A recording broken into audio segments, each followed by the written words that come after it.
જ્યારે બાળક માંદું પડે અને એમાંથી રિકવર થઈ જાય, સારું થઈ જાય, પછી ઘણા માતા પિતા એવું કહેતા હોય કે સાહેબ પહેલાં રમતું એવું રમતું નથી, પહેલાં જમતું એવું જમતું નથી, પહેલાં જેવું નથી સાહેબ, થોડી નબળાઈ આવી ગઈ.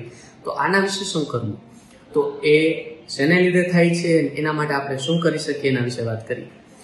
તો આપણા શરીરમાં, બાળકના અથવા આપણા શરીરમાં કોઈ પણ તકલીફ થાય તો એની સામે ફાઇટ કરવા આપણી બોડી, આપણું શરીર એક જાતની નવી ઉર્જા પ્રોડ્યુસ કરે.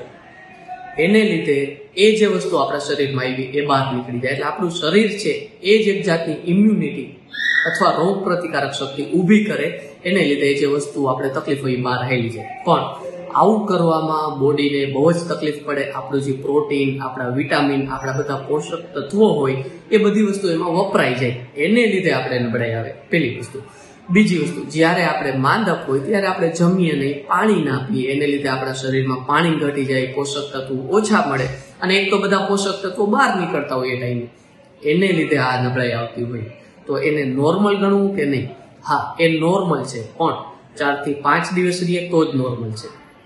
એ દરમિયાન બાળક થોડું જમી લેતું હોય, પેશાબ કરતું હોય, રમતું હોય થોડું અને ઊંઘ બરોબર કરતું હોય તો નોર્મલ છે. પણ એ વસ્તુ 5 દિવસથી ઉપર લાગે, બાળક થોડું ઘેનમાં લાગે, પેશાબ ઓછો હોય, વધારે સૂતું રહે, અથવા કોઈ નવી વસ્તુ બને, નવી વસ્તુ એટલે વધારે સોઈ, સાથે સાથે પેશાબ ઓછો, ઉલટી થાય, જે કોઈ નવી વસ્તુ બને કે જે આગળ નથી બની, એવું કંઈ થાય તો તરત આપણે ડૉક્ટરને બતાવવું પડે.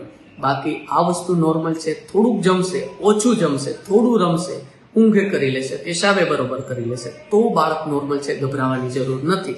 તો શું કરવું? બતાવવાની જરૂર નથી. એકવાર તમારા ડૉક્ટરે જોઈ લીધું હોય તો કાંઈ મેજર વસ્તુ મિસ નહીં થઈ હોય એટલે ગભરાવાની જરૂર નથી. પણ ઘરનો ખોરાક, સારો ખોરાક આપવો ખૂબ જરૂરી છે. કેવો ખોરાક? સૌથી પહેલાં ફ્રૂટ્સ. વિટામિન્સ બહાર નીકળી ગયા હોય તો આપણે ફ્રૂટ્સ આપીએ, બધા ફ્રૂટ્સ, જે ફ્રૂટ્સ સિઝનના અવેલેબલ હોય એ બધા ફ્રૂટ્સ આપવાના, પહેલી વસ્તુ. બીજી વસ્તુ, પ્રોટીન. પ્રોટીન માટે દહીં આપવાનું, દાળ ભાત આપવાના, કોઈ પણ જાતની દાળ આપવાની, અને પનીર જો બાળકને ભાવે તો આપવાનું.